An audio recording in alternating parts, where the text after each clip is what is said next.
Bonjour à toutes et à toutes, je suis ravie de vous retrouver aujourd'hui pour cette vidéo sur laquelle nous allons apprendre ensemble aujourd'hui le point de tige de remplissage. Comme vous le voyez, c'est ce point juste ici que j'ai effectué sur ce pétale et nous allons l'apprendre donc sur ce modèle qui est le mandala Zoé de la boutique Mon Univers à broder. Je vous mets le lien du modèle dans la description de la vidéo. Vous pouvez donc le retrouver sur notre boutique en ligne en kit complet ou bien en toile imprimée. Je vous laisse le temps de préparer une aiguillée de 1 mètre en 977. C'est un jaune doré avec lequel nous allons broder ce point de tige de remplissage. Et en attendant, pour celles qui ne nous connaissent pas et qui souhaitent nous rejoindre, je vous invite à vous abonner à la chaîne et à liker la vidéo. Nous allons maintenant nous fixer sur l'envers, c'est-à-dire juste à l'envers ici, parce que nous allons commencer par un point de tige. Le point de tige de remplissage, c'est des lignes de points de tige qui sont mises les unes à côté des autres. Alors pour ce faire, vous allez piquer bien au bord de votre modèle et effectuer un point de tige. Je vais vous faire un petit rappel. Le fil sous le pouce. Je viens piquer à 3 mm plus loin, comme ceci, et je viens sortir au milieu de mon point. Et je tire mon aiguille. Je mets mon fil sous le pouce, je pique à 2 mm plus loin, et je viens sortir mon aiguille dans le dernier trou que je viens de faire. Et je fais tirer mon fil. Je continue 2 mm plus loin, et je sors dans le trou précédent, vous voyez. Vraiment, je sors exactement à ras de mon fil puisque j'utilise exactement le même trou. Je vais sortir exactement à cet endroit-là. Vous voyez ce trou ici? Eh bien, quand je vais piquer 2 mm plus loin, je vais venir le rattraper pour ressortir mon aiguille, comme ceci. Allez, on effectue ce point de tige jusqu'au bout, juste ici. Et je vais vous montrer comment on l'utilise pour remplir un espace.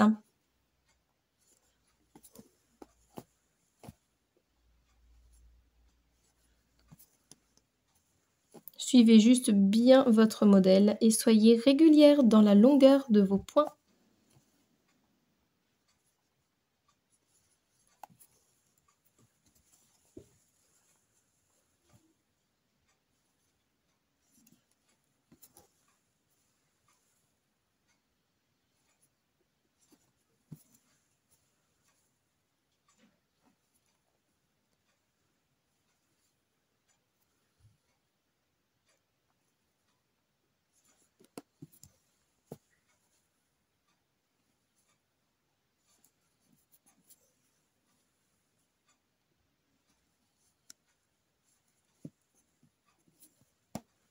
Et vous suivez bien votre modèle, vous faites tourner votre tambour au fur et à mesure pour être confortable dans vos points. Comme vous le voyez, nous sommes bientôt arrivés à la fin de cette première ligne. J'ai voulu la faire avec vous pour vous faire un petit rappel du point de tige de manière isolée, puisqu'une fois que nous allons le broder en remplissage, il va être collé à l'autre point. On aura un petit peu plus de mal à voir le détail du point. Voilà, et de cette manière, pour celles qui ont pris le modèle, vous voyez bien que le petit point de tige jaune vient ici à la base, comme ceci. Là, ici, vous voyez avec le point de plume, mais avec le point d'épine, c'est exactement la même chose. Vous voyez, on le voit là ici en dessous du tambour. C'est pour être sûr que tout le monde voit bien.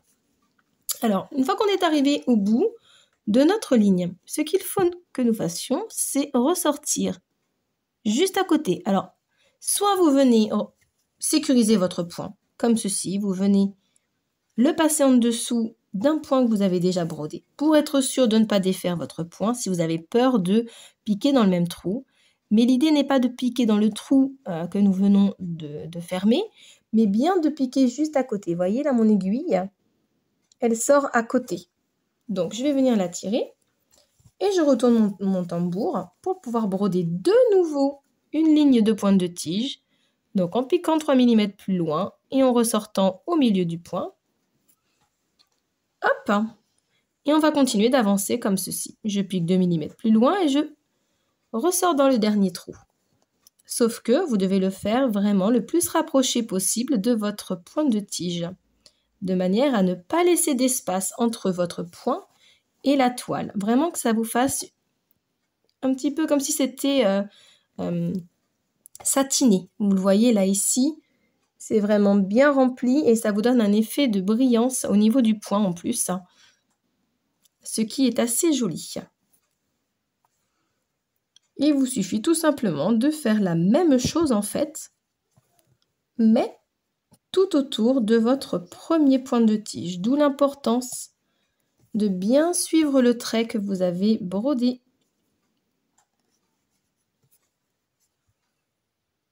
La ligne ici sera plus petite, puisque comme vous le voyez, nous ne revenons pas jusqu'à la base, mais nous nous arrêtons ici.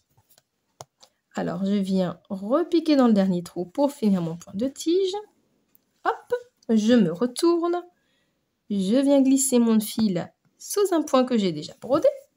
Je reviens à l'endroit. Et je vais tout simplement piquer à côté, juste au-dessus. Hop, on va éviter les nœuds.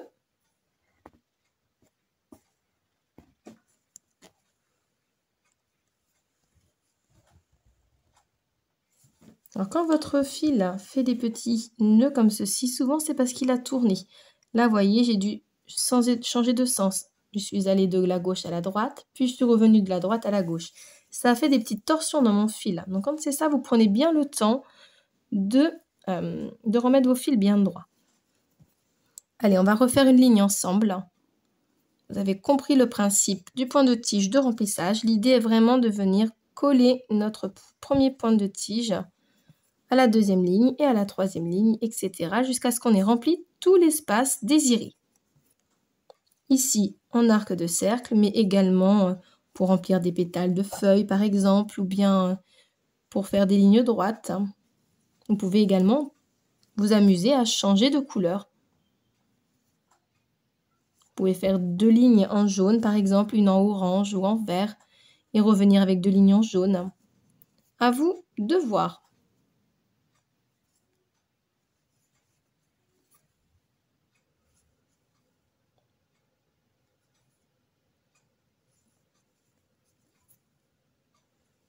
Et voilà pour cette ligne de nouveau de pointe de tige de remplissage.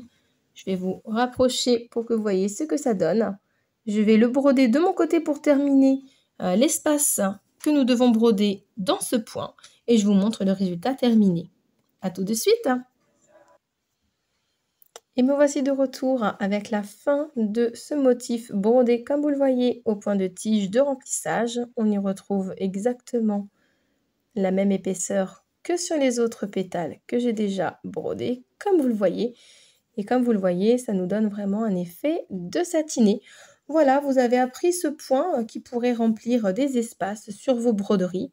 J'espère que cette vidéo vous a plu, qu'elle vous a permis de mettre un point de plus dans votre panier à pointe de broderie. Je vous souhaite une très bonne journée, bonne broderie à vous et prenez soin de vous. Bye!